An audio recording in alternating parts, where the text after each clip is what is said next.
Hi guys, JD here.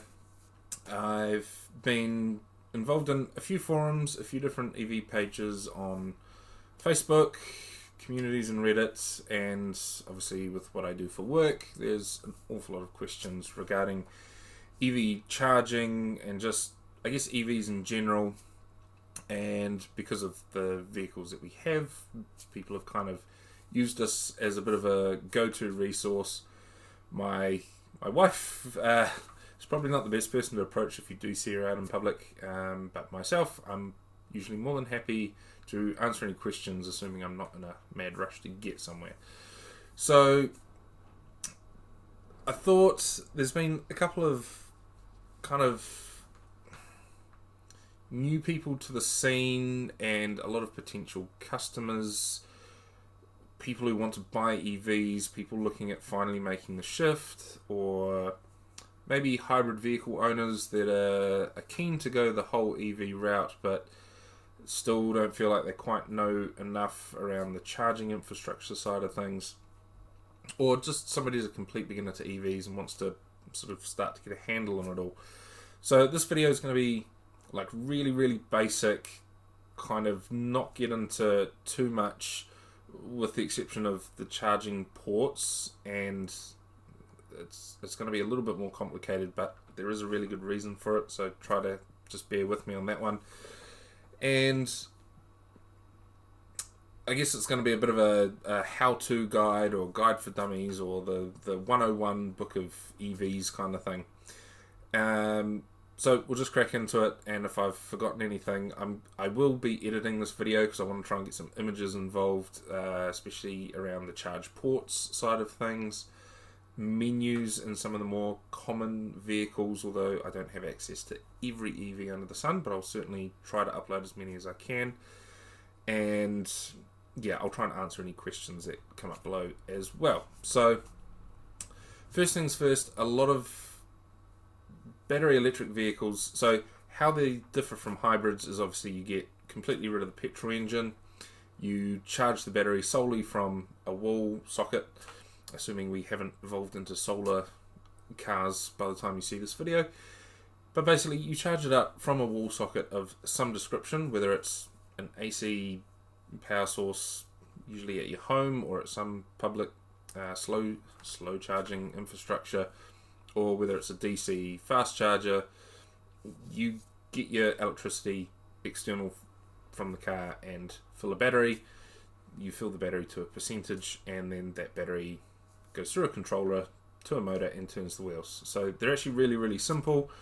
Mechanics are already starting to not like these because there's a lot less to service, there's a lot less to go wrong, not as much money in it for them when you own an EV, but alas. So already two things there, the motor and the battery. People are using some of the units of measurement incorrectly, and it doesn't usually cause too much problem. We sort of know what you mean. For example, the Leaf is a good one.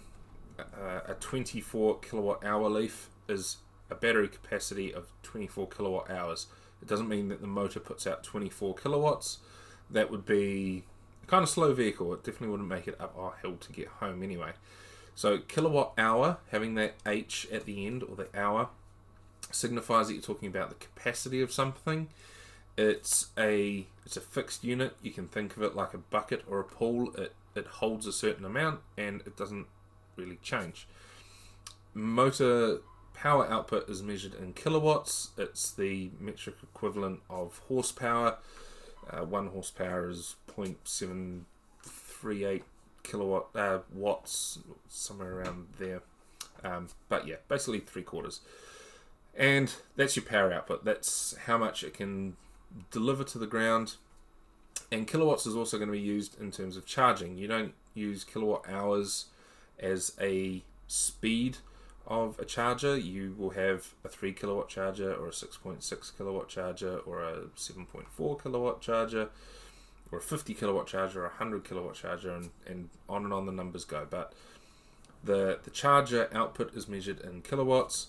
Your motor output is measured in kilowatts. So if it's an output of something, if it's the speed something can do, it's kilowatts. capacity is kilowatt hours. So again, the Nissan Leaf, 24 kilowatt hours, 30 kilowatt hours, 40 kilowatt hours, 62 kilowatt hours.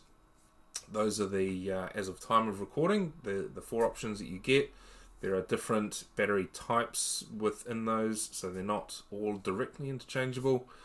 You can put a 40 kilowatt hour battery into what was originally 24 kilowatt hour car, but that's starting to get a bit on the advanced side. So that's kind of all you need to know, and using the correct units will just gain you a bit of favour with some of the, I guess, professionals within the groups and communities and forums and bits and pieces.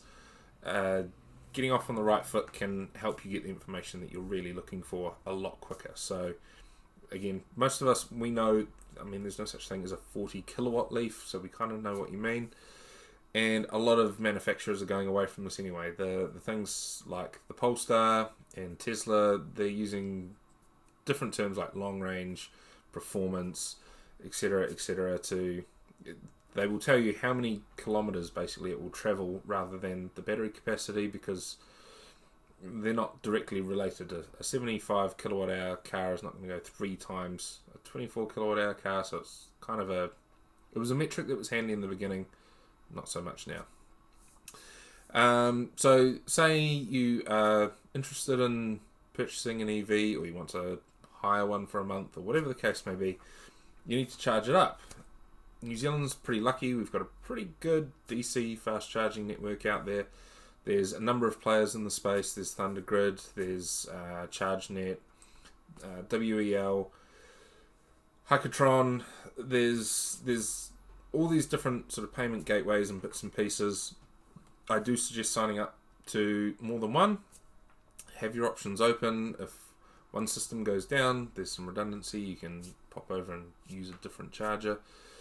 Also a good reason to keep a public charging cable suitable for your car for AC charging with you at all times. Keep it in the boot or in the front or under the seat somewhere, because you can't always rely on the DC fast chargers to be up and running. My company does subcontract to people who install and otherwise repair some of the DC fast charging infrastructure. They can go offline for a number of reasons, either a communications fault, no power getting to the charging station itself, in which case there's nothing that can be done until the lines network either sorts out the transformer or repairs the pole fuse, whatever the case may be. So the charger will just be dead, or the chargers themselves can develop faults. With the DC stuff, it's usually, not always, but usually liquid cooled. Things can either leak liquid, pumps can jam or fail, radiators can get blocked up by leaves and so forth, so they can't keep themselves cool.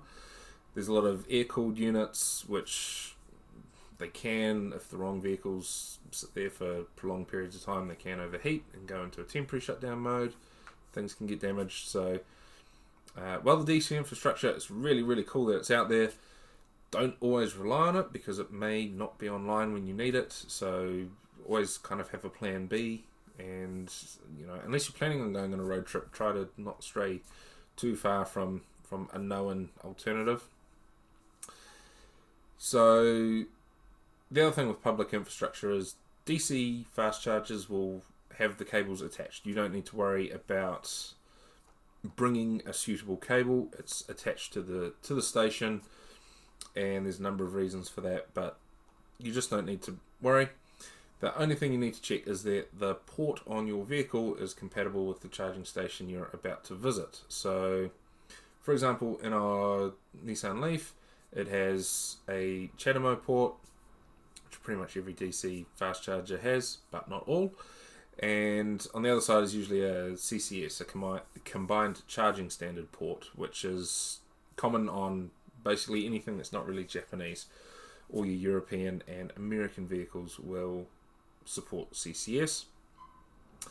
We also have a Tesla Model S, which has the Type 2 port, can have a CHAdeMO adapter, can also have a CCS adapter that you can purchase and enable.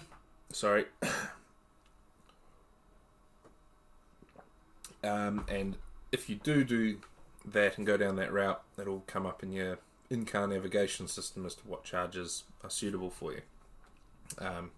Other vehicles like Volkswagens, MG, BMW, Mini, all of that sort of stuff, it's all just good to go. You can just you can be rest assured. Tesla's kind of a little bit of an outlier, but pretty much everything else, you can just be assured that you can show up to a DC fast charging station and there will be a cable already there that's attached. You just need to make sure that you can make the payment if it's one that's not free. So then if you're wanting to charge at home, I don't know of too many people that have DC stations at their house, although there are a couple out there. And so you're going to be charging AC. And this is where I have a bit of an opinion. It comes from being in the electrical industry, so there are reasons I hold this opinion. I won't share them too heavily, but basically there's what is colloquially known as a granny lead.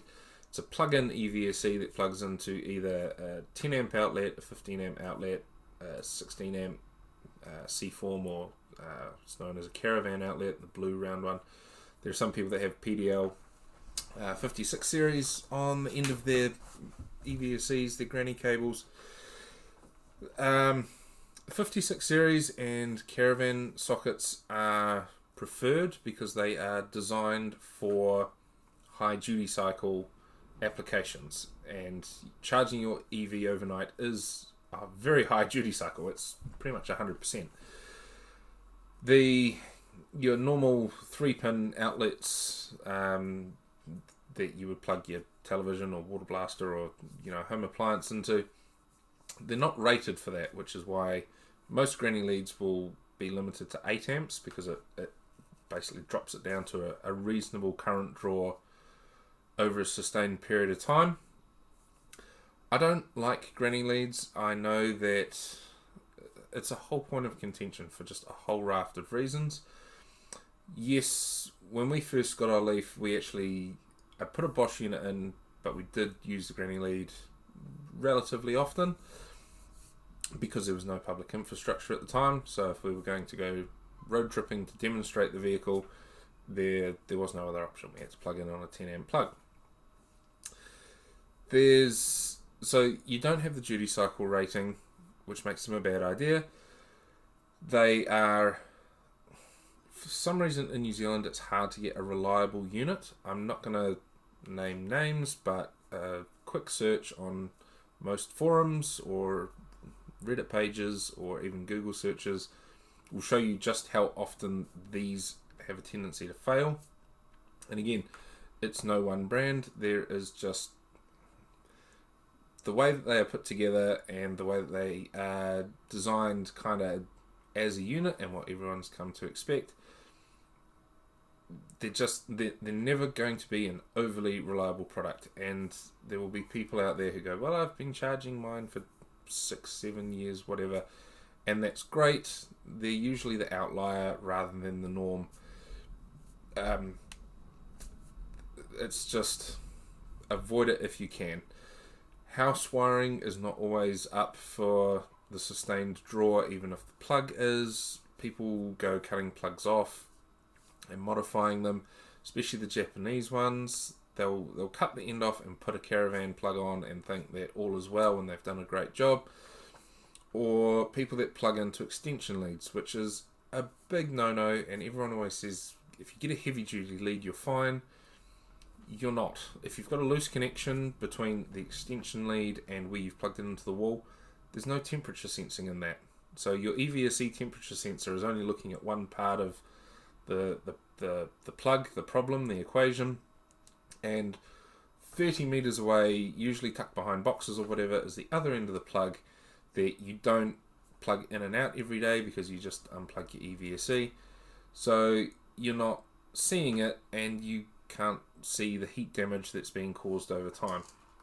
Incredibly frustrating. I see so many burnt out sockets and switches, and it's all just avoidable. So the sooner that mode of charging is gone and outlawed, I think the better.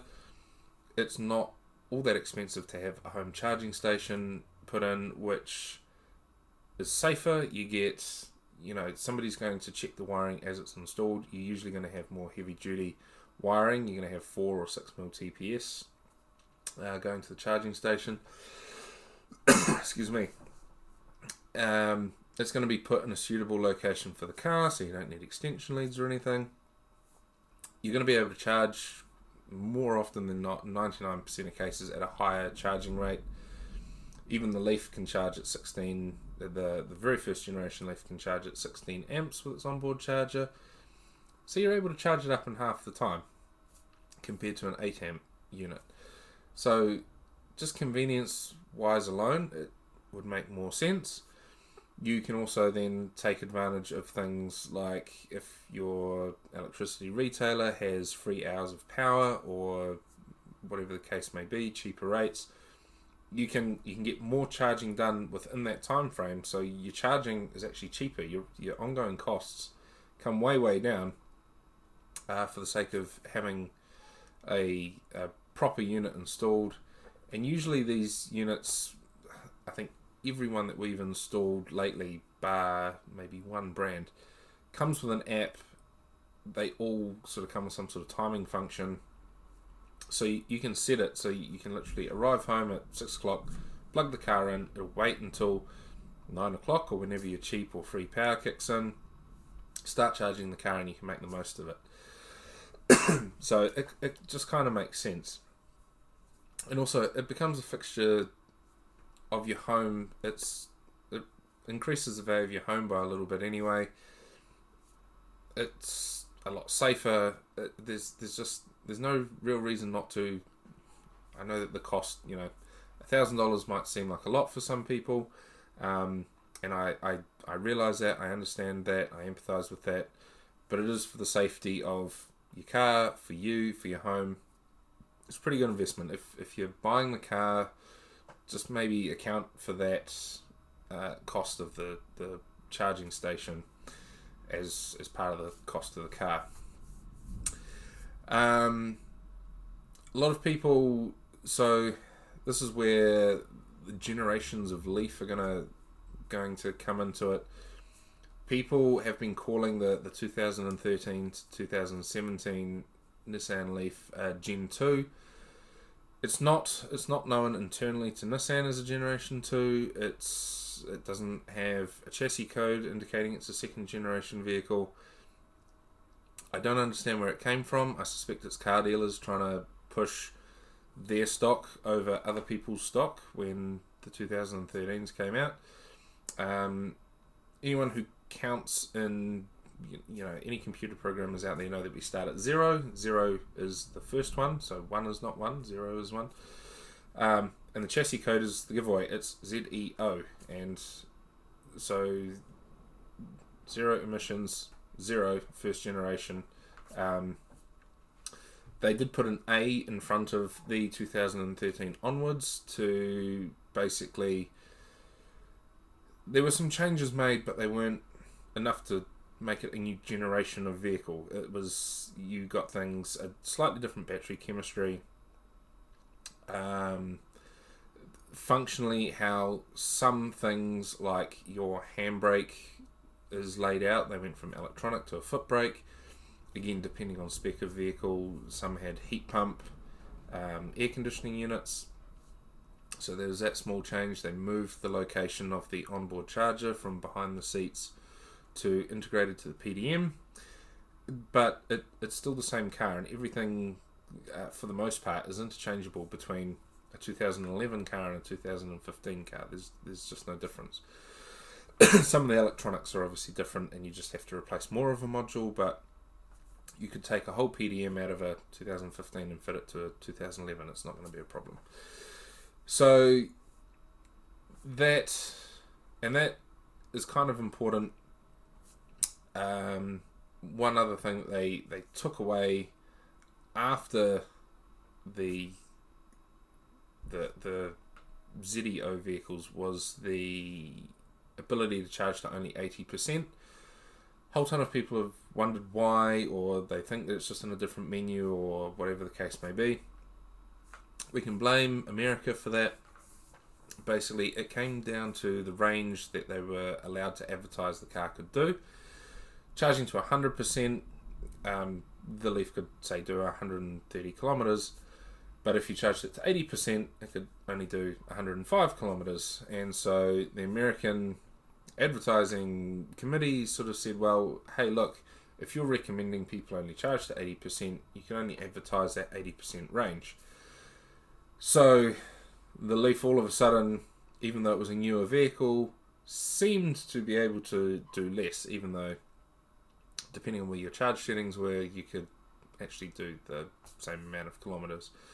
So it was all just a stupid rule. So basically, Nissan went away and said, look, we're just going to get rid of the 80% charge, because you can charge to 100. They know that it was slightly detrimental to the battery, but they had to do something. So that was, that is why they got rid of that 80%. It's not in the hidden menu. It's not a feature that's coming back. It's not a feature that you can re-enable. It's just, that is what it is. You can usually estimate, and again, this is another great reason for having a wall-mounted charger, is you can start to estimate how long it's going to take you to get to 80 or 90% battery state of charge, and you can set timers to do that accordingly. So that's why that happened. Most other vehicles nowadays, Tesla, MG, I'm pretty sure Volkswagen do, although I haven't seen the latest iteration of the Golf, the Mini, excuse me, and so forth. You can set what percentage it charges to anyway, so it's not really that big a deal. Or you can usually check on a cell phone app and see what your car's at, and if it's getting too high, you can shut the charger off. So that's that case. Tesla Model 3, I've had a lot of owners, we install a lot of charging stations for Tesla, which is great, and it's good to see them becoming popular. I'm not a Tesla fanboy, and some of my other videos will show you that, but I do quite like the Model 3. I think it's a really good car that suits the everyday person rather well. They brought out a new battery technology, which Tesla themselves say, hey, it's totally cool to charge this to 100%, and we recommend that you do so.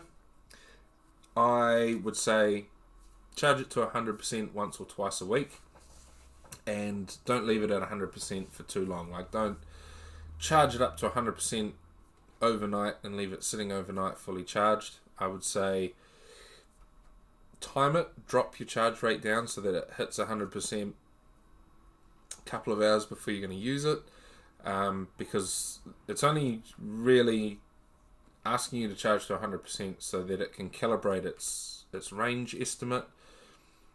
There's no benefit to the battery. Just like any other battery, if you kind of strain it, which it's a very loose term, but when you strain the battery by having it sitting full, it is going to reduce its life. It might be the most minuscule amount, and Tesla are obviously very, very good with their battery management systems. They've proven that to date. But again, take that advice with a very heavy pinch of salt. The reason is not to prolong the life of the battery, it's so that your range estimate is somewhat correct. And again, charge it to 100% by all means, but don't leave it sitting there for too long. Now, charging stations, going out and about, charging at home, what your vehicle has, what on earth are all these random numbers and letters that everyone's coming up with? There's, again, I'm going to speak to New Zealand specifically, but this is very worldwide as well.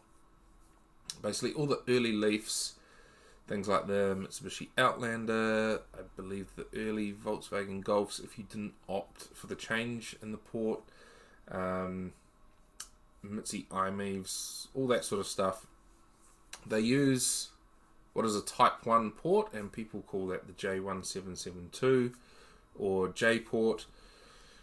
It's kind of correct, and it's correct enough that people know exactly what you're talking about, and you're not really going to get yourself confused. Technically, and this is the only bit where I'm going to get slightly, maybe too technical for some people. J1772 is actually the signaling protocol. It's the way the charger tells the car, or the charging station tells the car how much current it's allowed to draw. It does it through a very robust and very simple method. I won't go into that. I'll spare you that. But calling a Type 1 port a J1772 port or a J port, it is fine. People are going to know what you mean. It is single phase only. It is AC only. There is a Type 1 combo port, which then does allow DC, but it will have two bigger pins underneath your regular J1772 or Type 1 port. Very easy to spot the difference. If you have one fitted to your car, you will see the much bigger pins down below. That allows for DC charging. It still uses the same signaling. And Type 1 is kind of being phased out now. There's not a lot of vehicles left that use it. Even the newer, all the imported Leafs are still Type 1. The newer Leafs that are coming out are Type 2. Now, Type 2 is kind of the new standard, and if you were going to install a wall-mounted charger with a tethered cable, so a cable that's attached to the charger that you can't disconnect and take away, I would say a Type 2 connector is kind of the way to go. Some people call it Menikeys, and even Type 1 and Type 2 is not actually 100% correct. People call it Menikeys. That confuses myself and people who have a similar experience to myself. Menikeys is a manufacturer, and they came up with how that port is configured and laid out all the way back in 2009. They did a really good job of getting in there quickly. It's a really versatile port. The way everything works is, again, really simple, really safe, really well laid out. The connector is actually called an IEC 62196. Doesn't exactly roll off the tongue like Type 2 or Menikeys. But please call it a Type 2 inlet or a Type 2 socket or a Type 2 cable. Menikeys is a manufacturer that make a whole ton of stuff, and I have a whole ton of Menikeys equipment and tools and plugs and cables that have nothing to do with EVs whatsoever. So every time I hear Menikeys mentioned to me, I'm imagining the company, not a particular port on a vehicle. So Type 2 port, I don't expect anybody to remember the IEC number, because I barely remember the IEC number. And yeah, but Type 2 is what you'll find on Tesla's new Minis, Volkswagens, BMWs, everything. Everything else is using a Type 2 inlet. There is Type 2 combo, which, if your car only has one charge port, it's probably going to be that. So all your new Model 3s and everything, they will use a Type 2 combo. So that allows for, Type 2 is really good. It allows for AC charging as standard. Obviously, your Tesla can DC charge through a regular Type 2 port. It does that through magic in the vehicle. It's not inherent to the port. Most other vehicles will use a Type 2 combo port. So again, it's Type 2, and then it has the two big pins down the bottom. If you open your car up and have a look, and you've got the two big pins down below, and it looks like a Type 2. Again, I'm going to try and edit this video to have pictures of all the ports, and you'll know exactly what I'm talking about. But for now, Type 2 allows for 3-phase. It allows for some really high current because it's 3-phase and because everything's kind of separated out. Now, here's part of the fun. Type 2 port uses J1772 signaling. So that's kind of where all these numbers start to get all mushed up and messy. But nobody's going to call a Type 2 port a J1772. It's not going to work. So basically, if you're completely new to all of this, just remember Type 1 and Type 2 are kind of your main, I guess, everyday charge ports. That's how you'll typically charge at home. It's what public charging stations such as Queensgates, Westfields, the Warehouse, Pack and Saves, New Worlds and stuff, it's It's what they will expect you to charge through. It's AC. It could be single phase or 3-phase. It could be anything from 6 amps up to 32 amps. Very, very versatile unit. So Type 1 or Type 2, and your fast charging options are again kind of either CCS, that combined charging standard, or a CHAdeMO port. A CHAdeMO port is large. It's kind of the size of a tennis ball. Again, has 2 big DC pins. You'll definitely know it, and it's again found on Outlanders, Nissan Leafs. You can get adapters for most other vehicles as well. So yeah, when you're fast charging out and about, again, there's tools out there you can use, and one of my favourite ones, well, the more common ones that you're going to have whatever payment gateway app, like you're going to have the Thundergrid app or something on your phone to make payments for your fast chargers. Tesla, it doesn't. If you're using a Tesla supercharger, you just plug in your car and it uses the VIN number of your vehicle to charge to your account. Anyone who's got one, once you charge the first time, you'll understand how that all works.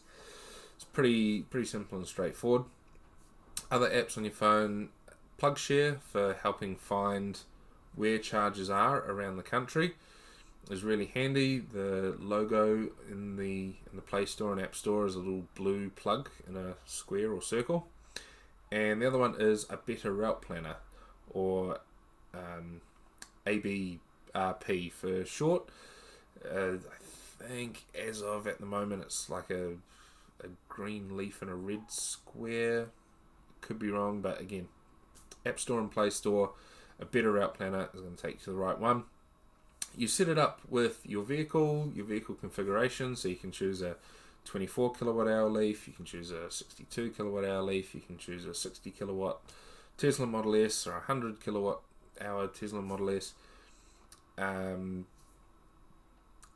you put it in, have your start point, your end point. It'll show you all the charging stations that you will need to use, what sort of time you can expect to sit at each charger, what your start and finish charge percentage is going to be. Really, really handy tool. So if you're looking to road trip, those are kind of the apps that I would have on my phone, and in fact I do have them on my phone. I have I won't show you all that because I have an awful lot of configuration bits and pieces in the same folder.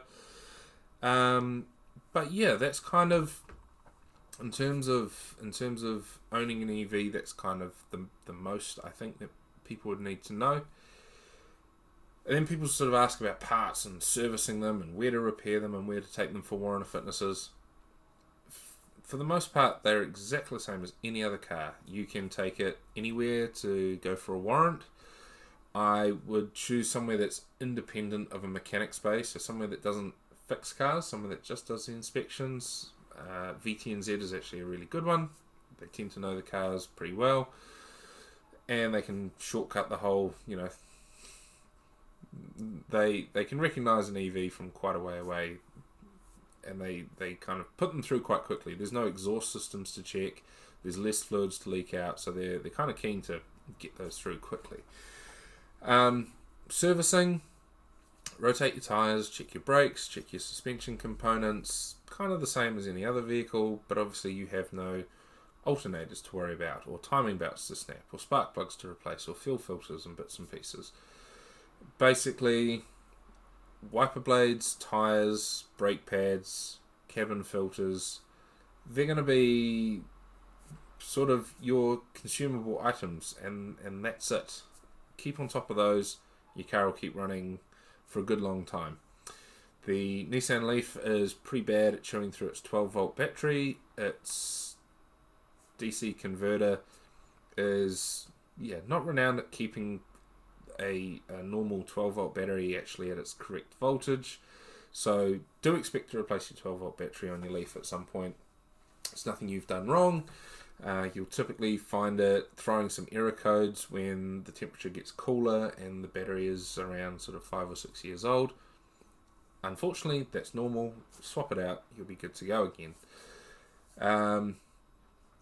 For mechanics, yeah, maybe try to find someone who's versed in EVs, just so that they're familiar with things like your suspension bushes and have access to brake pads and bits and pieces that may not be all that common just yet. I know that for our Leaf, complete nightmare trying to find brake rotors for it. So yeah, but all in all, you don't need a special mechanic. They're very seldom going to be working anywhere near the high voltage cabling, so you don't need to approach it with rubber gloves and a HazCam suit or anything. It's just, for the most part, a normal car. Insurance, it hasn't cost us any more to insure our Leaf or our Tesla compared to our Dodge or our Commodore. They're all just kind of, their cars worth a certain amount. EVs are typically a little bit more difficult to steal, just because they do usually have a bit better technology in the keys and the alarm systems and everything else. But that's not to say that they can't be stolen. There are certainly Teslas that have been stolen around the country, Nissan Leafs that have been stolen. They can clone your keys or just steal your fob altogether. So they're not invincible, they're not impervious to theft. But as a percentage, they're certainly a lot lower than the national average. Spare parts, there's plenty of places where you can source spare parts for most EVs, probably not all, but most now. If you ever get stuck, places like Blue Cars or Drive Electric, anything like, or Drive EV, good places who, if they don't have the parts themselves, they can usually help you find someone who does. There's another wrecker down south, and my apologies, I've forgotten your name, but I'm sure it'll come to me. I'll update the video. So yeah, do you need to take it somewhere special for repairs and maintenance and stuff? No, not typically. Tesla are very fussy with their authorised repair network. Again, if you've had an accident though, your Tesla is probably actually going to tell you that on the screen and call your service centre for you. But yeah, for the most part, nothing else to worry about. So that's kind of the 101 intro guide to EVs. I know it's 40 minutes long, so well done, thanks for hanging in there. But if I haven't answered any questions, ask them down below. And like I say, I'm going to update this with different photos, different infographics, and more relevant information.